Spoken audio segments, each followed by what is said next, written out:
Welcome back to Behind the Checkout, the podcast where we explore the ideas and innovations shaping the future of payments. I'm John Lunn, CEO and co-founder of Gr4vy. Today, we're asking a big question: fintechs versus banks. Who's really leading the next wave of financial innovation? From digital wallets, real-time payments, to regulation, consumer trust, the battle between fintech disruptors and traditional banks is shaping the future of financial services. To unpack this, I'm joined by Rene Pelegero, President and Managing Director at Retail Payments Global Consulting Group, who has decades of experience advising banks, fintechs, and merchants on the evolution of payments. Rene, it's great to have you on the show. And it's great to get to see you again and happy to be here. Thank you for inviting me. I'm excited by this one, so I know you've always got strong opinions and you're not scared to share them. So I'm looking forward to this. So why don't we go straight in? So when you look at the payments landscape today, do you see fintechs or banks driving true innovation? That first question is rather easy. Fintechs usually bring most innovation. Banks are hampered by a lot of legacy infrastructure that makes it really hard for them to try to create new stuff. There are a few banks out there that are truly innovators, but in general, in the industry, all innovation seems to be coming primarily from the fintech side rather than the banking side. And the advantages when outside not having legacy infrastructure, what are the advantages the fintechs have got here? Well, first of all, let's start with something that is very obvious, but at the same time, very few people talk about it. That is that banks are the only institutions, at least in the United States, that are truly entitled to change ownership of money. Even fintechs that are out there positioning themselves like we're moving money from point A to point B, they have to rely on banks and financial institutions to do that. So the advantages that fintechs have are their ability to move fast, their creativeness, and to some extent, their independence from regulatory constraints. But at the end of the day, they also have to rely on the financial institutions. And I'm going to call them financial institutions because banks is just one flavor of financial institutions. We got credit unions and that other stuff, but I'm just maybe being a little pedantic there. But the financial institutions are the ones who eventually cause money to exchange ownership. And so to that extent, there is a symbiotic relationship between fintechs and financial institutions, whereas the latter, the financial institutions in this case, have to live up to regulatory standards. They have to live up to a lot of the regulatory constraints that fintechs don't have, and that gives them, the fintechs, an advantage. It does, but I mean, whenever I'm asked, when I'm speaking to startups in the startup environment, people ask me the difference in, your traditional startup and your fintech startup. And my standard answer is in fintech, you can't move fast and break things because if you do, you go to jail, which isn't necessarily the same if you're building an email software piece. So I think regulation is one of those things that, it's a bit unfair on the banks. I would say that, we're doing fintechs versus banks because the fintechs need the banks and the banks have to do the regulation and so do the fintechs. But often I see early stage fintechs skirting that because you only really start thinking about it when you get caught in some cases, right? Or you just stay under the radar, which the banks haven't got the luxury of doing. So I guess there's that. There's like being slightly under the radar, trying new things. I mean, you can't discount as well that, where there is more than 100 people, things get really hard to do generally in any company, because then you end up with layers and layers and layers. I'm working with a bank at the moment and they have two separate teams at the same bank who are competing with each other. And I can't fathom why any business would ever do that, but that is the way it is. So where are the banks holding the upper hand here? Where are the banks got the advantage? Well, as I said, they hold the advantage in that none of the fintechs could do, or most of the fintech, let me just put it that way, don't want to be too absolutist there, but most of the fintechs couldn't do what they do without having a bank at the back. Even companies like PayPal, that they have been around for, over 24 years now, or 23, 24 years, and they rely on banks. So when people say, I'm going to send you money via PayPal, It's not that PayPal is going to send money directly into your bank account. They actually receive money on a PayPal bank account, which then they use to fund the credit transfer to your bank account. So it's not a one-to-one endpoint. It has to stop by the bank because the banks have that authority. They're the only ones who can do that, at least in this country. They also have the infrastructure and are able to deal with the all of the regulatory aspects of it, and so that makes the fintechs, sit. I'm thinking nowadays like the environment looks more like fintechs providing front end and banks providing the back end. So that might be a good way to actually think about it.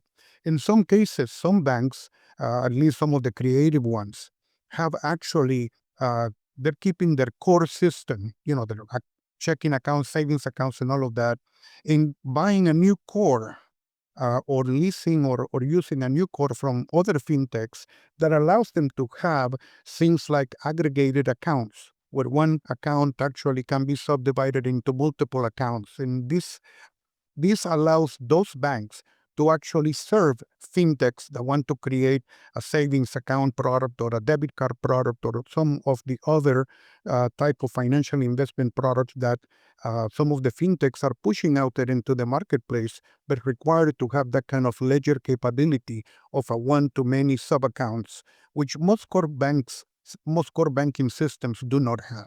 So that's an interesting marriage of the traditional banking institution and all of the regulatory compliance and all of that, actually creating a platform for fintechs that is especially geared to support those kinds of capabilities.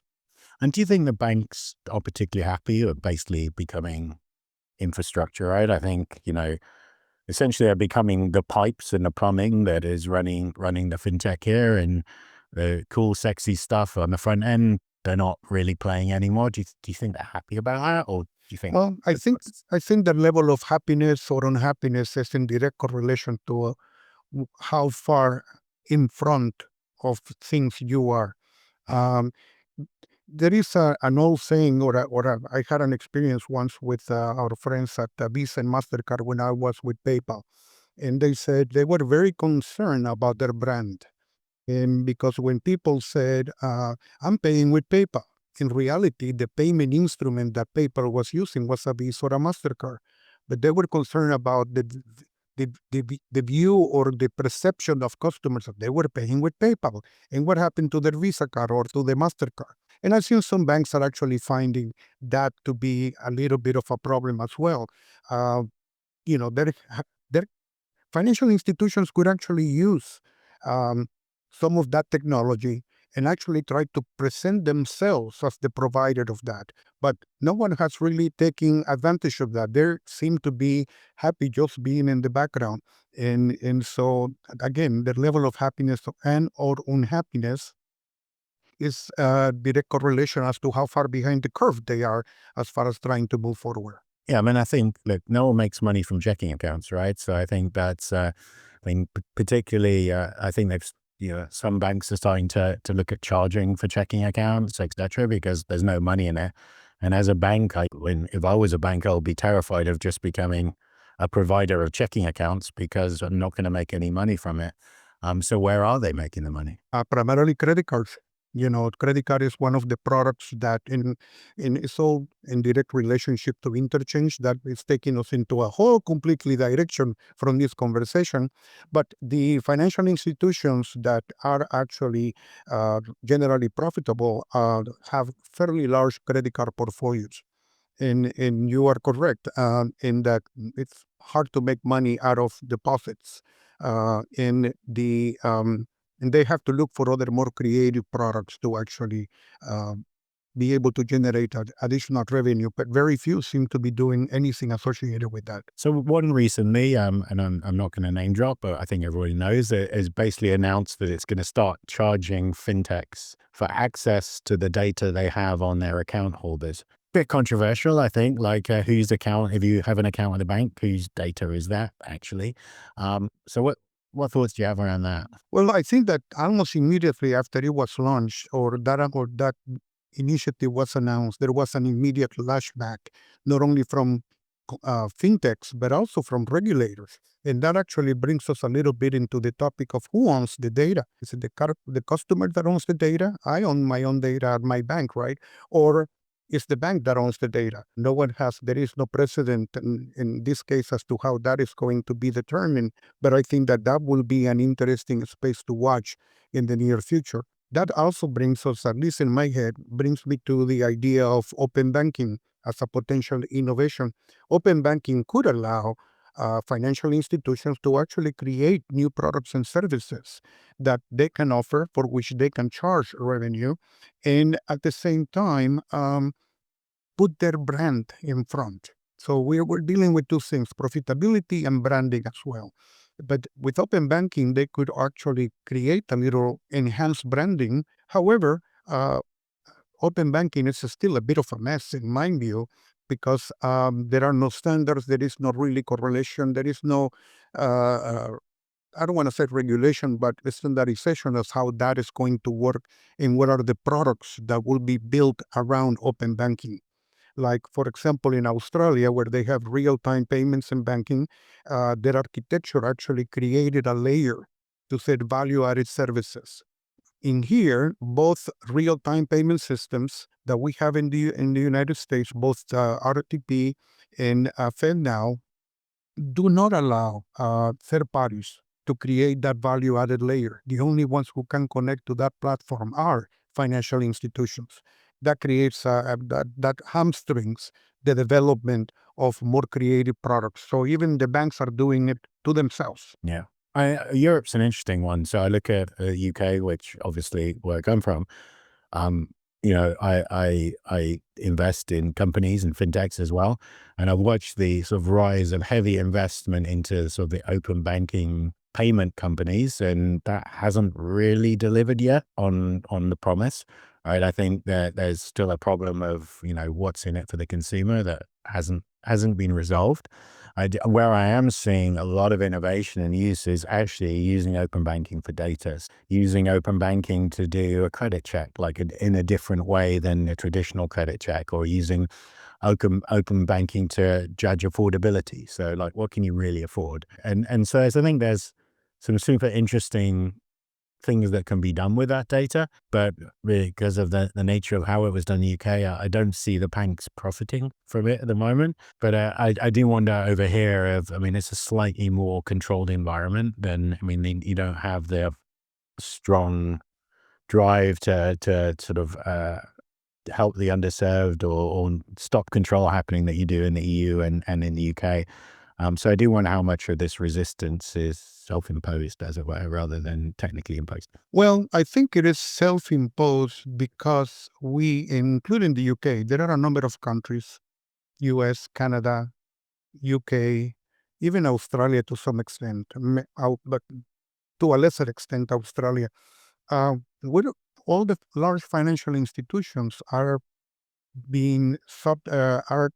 dependent on interchange income, and anything that the use cases you describe for trying to find out how much you can afford, trying to find out whether you're a credit worthy person, are being used today in terms of open banking, but no one is doing any transactional payments with through open banking. Why? Because that will take away from card interchange, and that becomes a major problem. And so I think that if we go back to root causes, I will put that amongst one of those particular root causes. And even in the case of Canada, where interchange is actually, there is no interchange, as you well know. The fees that the banks charge is to the cardholders, which is what you were saying a few minutes ago, is what some banks are beginning to think about it. So essentially, the consumer is going to get double hit. It's going to get double hit on fees on their bank accounts, and also double hit because a portion of whatever they're paying using their card is also going to the card issuing institution. And so you have always that bit of a challenge there.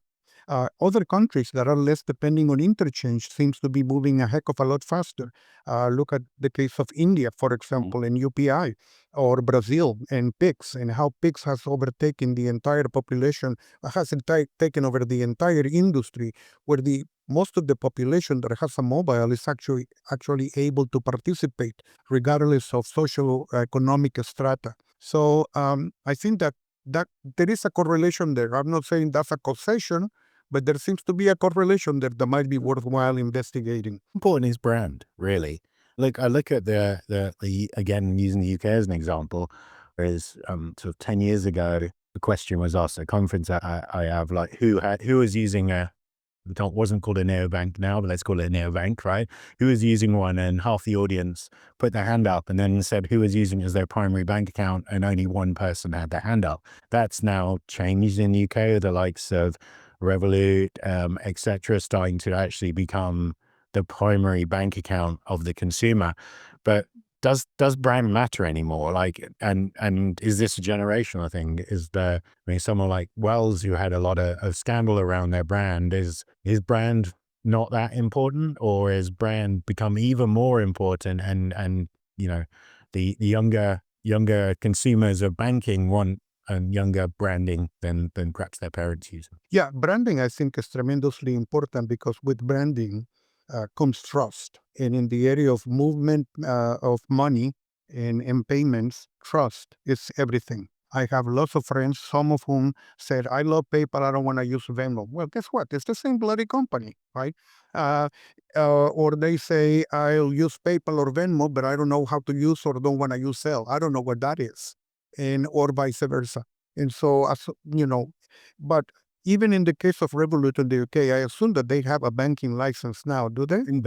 I think they just got granted one, or they asked for it. Okay, I'm not sure. because even though, so even let's assume that they do, but all of this time that they have been growing up and creating their brand, they have had to rely on a financial institution behind them to actually hold the money because they're not allowed to hold deposits until they get their banking license. And if they have now gotten their license, then the question is, do we need to build that whole banking infrastructure, or do we continue relying on our partner bank? And so, yes, to go back to a point that you were beginning to make a couple of minutes ago, banking as we know it today is in danger of becoming just infrastructure, just the pipelines, just the whatever it is that you want to call it, a utility. Now, it's important to have that utility. By that I mean, can you imagine us without electrical power or telephone service or even internet now, right? It has become a utility. We must have it. Same thing with banking. Somebody needs to hold those deposits, make sure that they're properly protected, make sure that those funds are invested accordingly. And one of the things associated with a lot of these is even stable coins and money, the cryptocurrency, is who's going to issue it. And when they're issuing it, it's going to go directly, even the stable coins or the central bank digital currencies that some people are talking about, is the central bank going to issue it directly to the consumers? Into people, or are they going to give it to the banks? And if the banks don't have access to the money, how are they going to invest? How are they going to provide loans? And why would So, and yeah, when they will have no incentive whatsoever to do that. Anyway, so back to trying to stay in mute because this conversation can take me in 16 different directions. But but but but yes, I think that there is a significant danger for financial institutions to become just the parts of become that utility. And that in turn will create consolidation because it will then be a matter of scale. Who can provide the equal service for the least amount of money to all of those companies that, like the Acorns and all of those financial fintechs that are actually offering all of these creative services will take 10 cents or will take, especially now that the penny's gone, will take the difference between, the $5.27. We'll just take those 2 cents and put it into your savings account, that kind of thing. Anyways, so that's how I see the environment kind of evolving over time and getting to the point that there will be a very much of a hybrid um, kind of environment where fintechs will still be doing their thing, creating new products, new ideas, new services, and having a financial institution in the background as their core banking system. So what is holding the fintechs back from scaling to the sort of levels we see of a major bank? Is it that? Is it that haven't got banking licenses. They have to depend on others. Is that what's keeping fintechs in a certain amount of a niche as well, not necessarily going mainstream? Well, it's not just fintechs. I mean, I used to work many years ago for GE Capital, little company that had this retail credit card programs. It's now known as Synchrony, or forget the name of Synchrony. Yeah. And so when I was working with them, we were buying companies. This is in the mid 90s, buying companies that offer consumer credit all over the world. But they were all finance companies. And a couple of times we bought a bank, and I believe once in Germany, but they senior executives at GE Capital emphasized to say, we are not a bank. And even though this particular bank was a bank registered in Germany, they were emphatic, we are not a bank and we are never going to become a bank because of the regulatory burdens that that implies. And I think many fintechs that know enough will basically say the same thing. We don't want to become a bank. We don't want to have that regulatory, burden imposed upon us. And we're happy the way we are. We're making the money, and until that changes, I don't see why would any fintech, unless they get to a certain level and a certain scale, that they may want to become a bank. So we've seen recently a couple of fintechs that have decided to become a bank to start with, right? So, um, you know, uh, William, one of the founders of Plaid, has started his own bank. We've seen Lucky Andrew starting a bank. What changed? Why? And I think, I mean, my view of why they decided to do it is they saw the inefficiency of the way banks are run today and thought we can do a better job. But is there another reason to drive that? Do you think? Do we need? Um, I don't think that we need more banks. I think that what we need is, in some cases, it might be the scale. They get to a certain point that the scale is such, and their providers for the financial institutions on whom they are dependent cannot support what they want to do. Uh, Having done a lot of consultancy for a number of larger business, I remember working for one of our clients that shall remain nameless. It's a big global corporation, and they had outsourced all of their billing systems for their customers all over the world.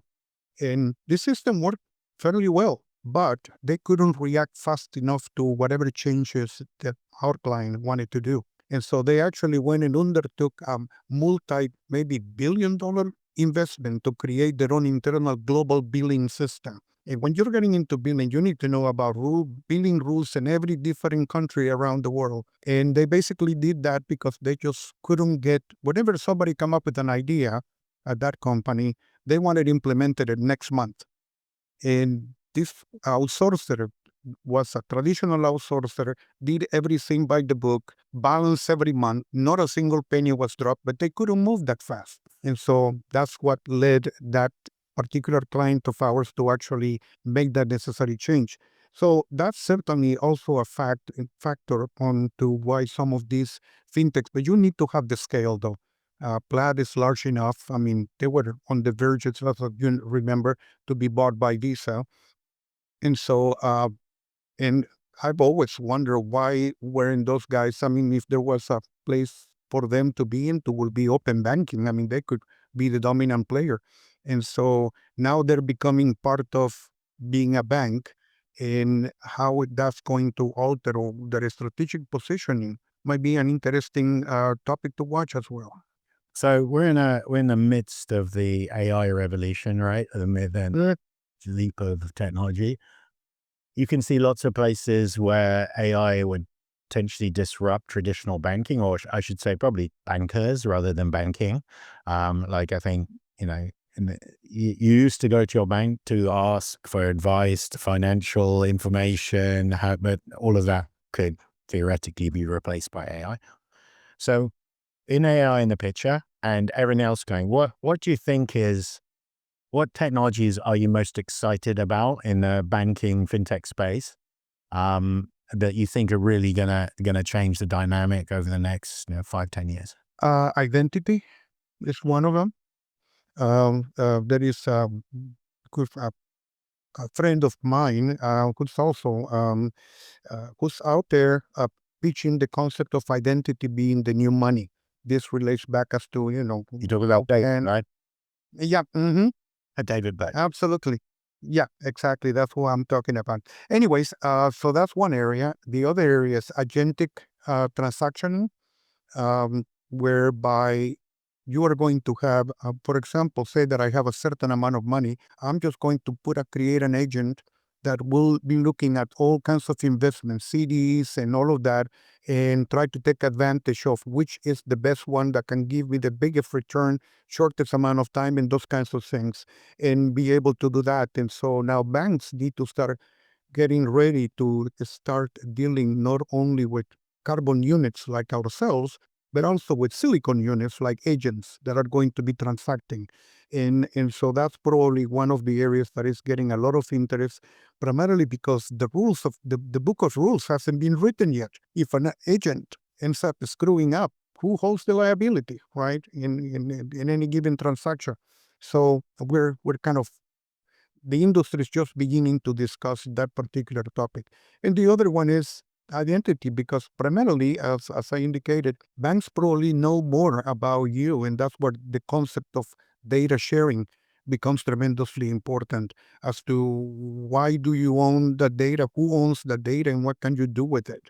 Because that will be, somebody said many years ago, and hasn't actually proven yet, that banks won't charge anything for transactions. They're going to charge for information on the customer that made that transaction. And so that may still happen sometime in the near future or far out into the future. It all depends as to how all of these technologies begin to enmesh together. So there's plenty more to do in this fintech versus this bank, but it sounds like it's not versus. It sounds like, in your opinion, the banks will be the infrastructure, the fintechs will do the fun stuff, or the front end, back end, as you described it. But they'll need to work together synchronously to create this beautiful future where our AI agents are doing our investing, and I don't have to worry about money anymore. Right. Yeah, essentially. And let's just be clear, it's not a hard line. You're going to have financial institutions jumping into the front end and fintechs jumping into the back end, just like the two examples that you just quoted. So there is going to be a little bit of mix and match along the way, but generally, yeah, that's how the architecture of the at least United States money system is evolving. And who said banking's boring? Well, anyway, Rene, really appreciate you joining us today. And as per usual, if people get questions, feel free to send them through. We can forward them to Rene and get some answers to you. But again, once again, thank you for joining us. And Oh, my pleasure. My pleasure. Thank you so much for inviting me. cheers.